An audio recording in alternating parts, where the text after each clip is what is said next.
Children in the Charlotte community need your help. When their family goes to court for custody or other issues, those children need an impartial, unbiased voice speaking up for them. Action 9's Jason Stujenki explains how you can actually offer some of your time to help these kids out. A guardian ad litem is a volunteer, a community member trained and appointed to investigate what's best for the child. Now, he or she is really the definition of a child advocate.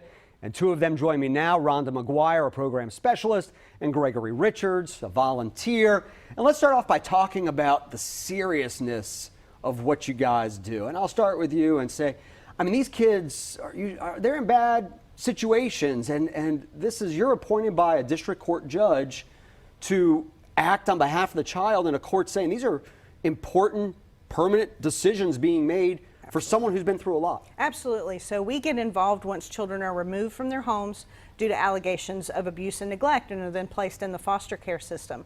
Our guardian ad litem volunteers are invested in these children. They want to find out what is in their best interest. They dig for details. They collaborate with a team.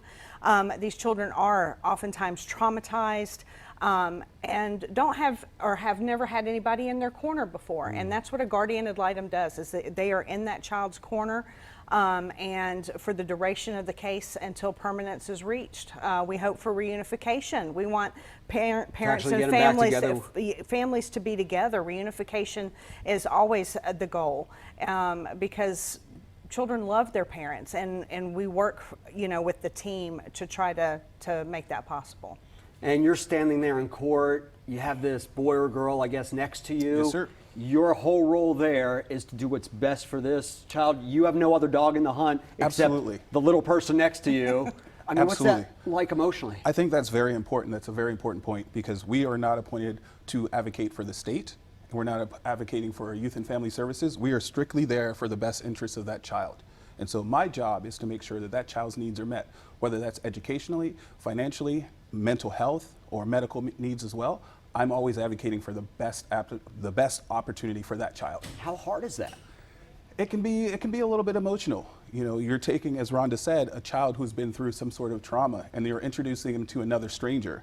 Sometimes you bond right away, sometimes you don't, and so you're literally holding part of that child's future in your hands. And you know that on some level, some folks are going to love you, some folks are going to hate you, but all you care about is the kid, right? That's right. Absolutely.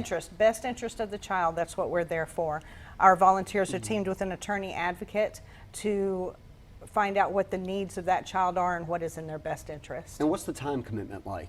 At least until permanence is reached in that child's case, which can take longer than a year. And during the week, how many hours do you think are you able to put a label on that? Well, about 8 hours a month is about average. And that involves what? That's investigating the case, home visits, putting together a report. Absolutely. Anything I'm missing? No, I think that's right. Our volunteers visit the child at least once a month in their placements, go to court about once every 3 months.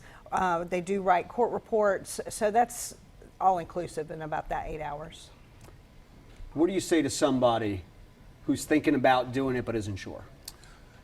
Fill out the application, go do the interview, take the first class, and see if the information is compelling to you. And you have no idea. When I first started, I was looking for an organization that was underutilized, that needed volunteers, that needed men of color to step in. I found the Guardian ad litem program, and so I knew that was a fit for me. But I had also tried several other programs in the area.